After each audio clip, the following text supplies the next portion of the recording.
So there are different flavors of leaders. And so I mentioned that we got rid of the spoils system.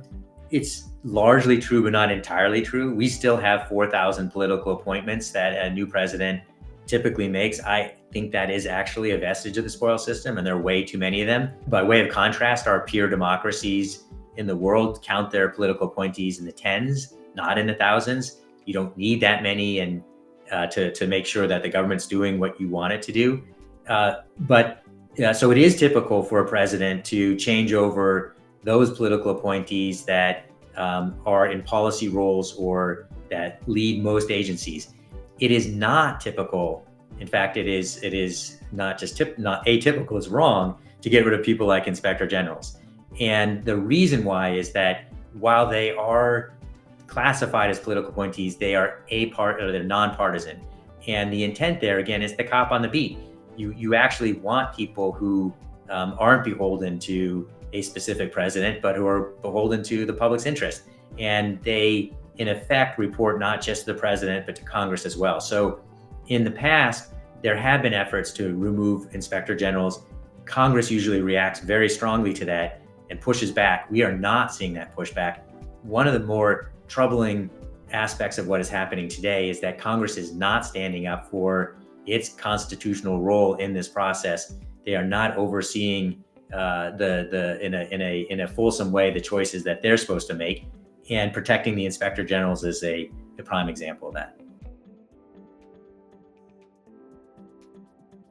This is another example back to the role of Congress versus the role of the executive branch. The executive branch is supposed to execute, meaning that Congress sets the purpose and the funding of the agencies, and sets the goals that are supposed to be achieved. And the president, with the civil servants and their appointments, are supposed to make sure that that work actually gets done. So it is not the way the system is supposed to work to get rid of an agency by the back door, by firing its workforce or preventing it from doing its job.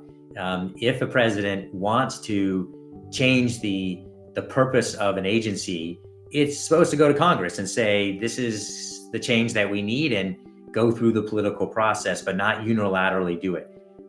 There are certainly priorities that presidents set that reallocate resources within the lines that Congress has put in place, but we're seeing an effacing of the line rather than movement within the line.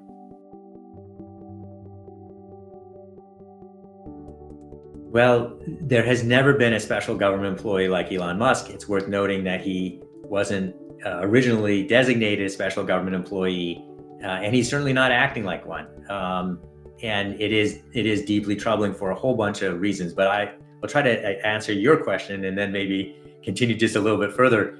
But a special government employee is a category of individual that our system has acknowledged, that enables people that are in the private sector to give of their services to the public in the government without becoming a full-time employee. And there are limitations on how long they can do it effectively. I believe it's something like half a year in terms of time. And the ethics rules are supposed to apply to them as they would to a direct federal employee, which means that they need to demonstrate that their financial interests are separated from the role that they're playing in public decision making. And again, the purpose here is you want to make sure that people who have governmental power are using that power for the public's interest and not their own personal interest. Obviously, in this instance, that has not happened in any way, shape, or form. Elon Musk has broad interests in the decision making of the government, and he is making huge decisions that clearly affect his interest. They're plain violations of the conflict of interest statutes, which frankly are criminal statutes. But once again, this whole system is dependent upon an executive that follows the rule of the law, and the executive is actually in charge of the prosecutorial function. And what we are seeing here is multiple efforts to derail and ultimately not deploy the prosecutorial capability against interests that the executive has in their own personal view. So this is a big problem, and I think what we're watching in terms of the efforts that Elon Musk has exerted here are unique. Again, you choose whatever descriptor here. This is way outside of what was ever intended for a special government employee. It is being done in an immensely destructive way. We spoke earlier about the Silicon Valley break it to fix it methodology. Whether that works or not in Silicon Valley, I am not an expert on that, but I can tell you with 100% confidence, it is a terrible way to manage in the public sector. And what ends up happening is real people get hurt, and the idea that you're saving money, frankly, is laughable. This is going to wind up costing the federal workforce and the American taxpayer and all Americans in very profound ways. So the security clearance system itself is in fact largely almost exclusively within the purview of the President of the United States. No president has ever used that power in any way, shape, or form like this president is doing right now. And I am hoping that there are many lessons learned here. Codifying the security clearance apparatus and process is one of probably hundreds of things that hopefully we will see changed going forward, because this is putting us all at risk. We live in an enormously dangerous world, with the digital infrastructure being a huge vulnerability, and we have the security clearance process that can certainly be improved and maybe in very consequential ways, but making it really discretionary and avoiding the expertise of the civil servants who are trying to protect the system, that is a giant mistake. And again, we don't know where exactly the problem is going to come up, but it will come up in many ways and we'll get hurt.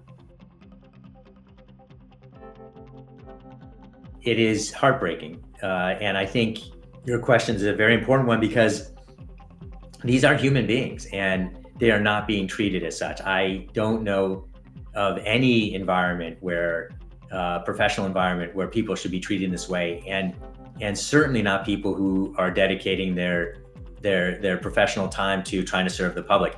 I may have said this earlier, but it brings it home to me. A third of them are veterans, and they're veterans because of this sense of purpose and desire to serve the public. They've done it in the military, and this is the way they can continue that service. So there is fear, there is sort of incomprehension as to why this is happening, and it is troubling to my heart and to my soul to see this happen at such scale, and frankly such waste for us as a country. And there's been nothing ever like this before in my experience, and I am at least reasonably well read on the history, and there's nothing like this that I've seen in history. You do really have to go back to the spoils system of the 19th century, and that was a different world, a world that was much less complex, much less dangerous, much less fast moving. So the risk side is so much greater for us now. That is, I think, a vital question, and I do have hope. I have hope because I think our country is an amazing place, and the people in it are amazing, and our culture has been amazing. But this is going to call on us in a very deep way to respond, and I hope ultimately to rebuild. There are two things that I am betting on to happen if we actually do the work that we can. And the most important is for the public to engage.